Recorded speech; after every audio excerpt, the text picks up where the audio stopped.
আসসালামু আলাইকুম and hello everyone, welcome to my channel and new video. সবাই কেমন আছেন? আশা করি সবাই ভালো আছেন। আজকে আপনাদের মাঝে নিয়ে এসেছি অনেক পুরনো একটি ভিডিও, যেটা প্রায় 1 বছর আগের ভিডিও, অর্থাৎ গত ঈদ উল ফিতর 2024-এর ভিডিও এটা। আর এখন হচ্ছে 2025 সাল, পঞ্চম রমজান। এই ব্লগটা আপলোড করতে অনেকই লেট করে ফেলেছি আমি।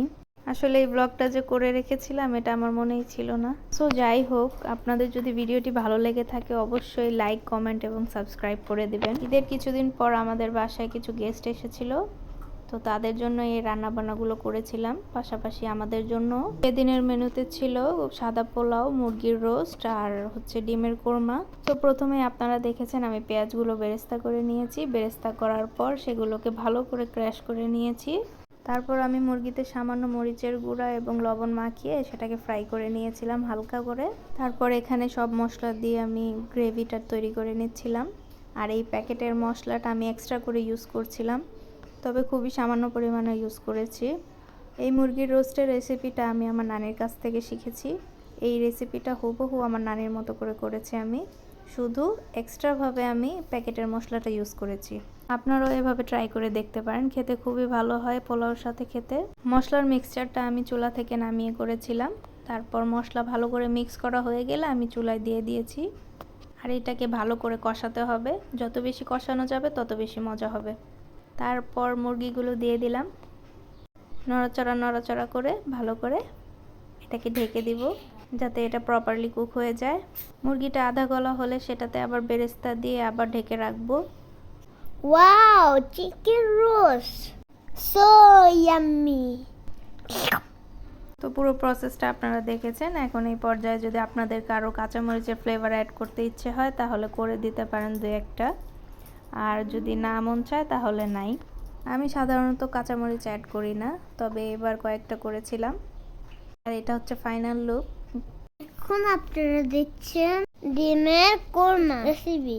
এই ডিমের কোরমাটা আমি ফার্স্ট ট্রাই করেছিলাম ইউটিউবের রেসিপি থেকে। ফার্স্ট ট্রাই হিসেবে ডিমের কোরমাটা খেতে খুবই দারুণ হয়েছিল, কিন্তু একটা জিনিস আমি দিতে ভুলে গিয়েছিলাম, সেটা ছিল টক দই। তারপরও অনেক মজা হয়েছিল। প্রথমে আমি ডিমগুলোকে ভেজে সাইড করে রেখে দিয়েছিলাম। আমার ঘরে যেহেতু পেঁয়াজ বাটা ছিল না, তাই আমি পেঁয়াজগুলোকে খুবই মিহি করে চপ করে নিয়েছিলাম। পেঁয়াজটাকে আমি গোল্ডেন ব্রাউন করে ভেজে নিয়েছিলাম। তারপর এখানে আমি একে একে করে সব মশলা দিয়ে দিয়েছিলাম। আদা রসুন বাটা, গরম মশলা বাটা, জিরে গুঁড়া, হলুদের গুঁড়ো এবং ধনিয়ার গুঁড়ো অ্যাড করেছিলাম আমি, আর লবণ অ্যাড করেছিলাম।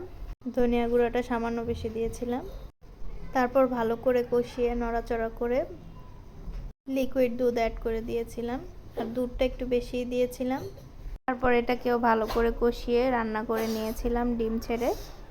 রান্না শেষে আমি পেঁয়াজের বেরেস্তাগুলো দিয়ে গার্নিশ করে নিয়েছিলাম। আর ঘি তো মাস্ট দিতেই হবে। ঘি দিলে এই কোরমার ফ্লেভারটা অনেক এনহ্যান্স হয় আর খেতে অনেক ভালো লাগে, ঘ্রাণটাও অনেক ভালো হয়। আর পোলাওয়ের ভিডিওটা আমি নেই নাই, কারণ আমার মূল আকর্ষণ ছিল এই দুইটার ভিডিও করা, তো এই দুইটার ভিডিও করে রেখেছিলাম আমি। পোলাও রান্নার পর ছোট্ট একটা ক্লিপ ভিডিও লাস্টে অ্যাড করে দিয়েছি আমি।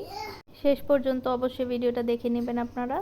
তো আজকে এই পর্যন্ত। এই ভিডিওটা দেখা এবং কথা হবে নেক্সট ভিডিও অথবা ব্লগে। আর আপনাদের জন্য রইল অনেক অনেক দোয়া। আপনারাও আমার জন্য দোয়া করবেন। আমি কিছুটা অসুস্থ, তবে আল্লাহর রহমতে খুব শীঘ্রই সুস্থ হয়ে যাব ইনশাআল্লাহ, ঈদের আগেই। তো আল্লাহ হাফেজ সবাইকে। আবারও দেখা হবে ঈদের পর কোনো এক ব্লগে, যদি আমার আলসেমি না থাকে তো। Bye bye, see you and take care. I'm the best. Tata, bye bye. See you. Let's go.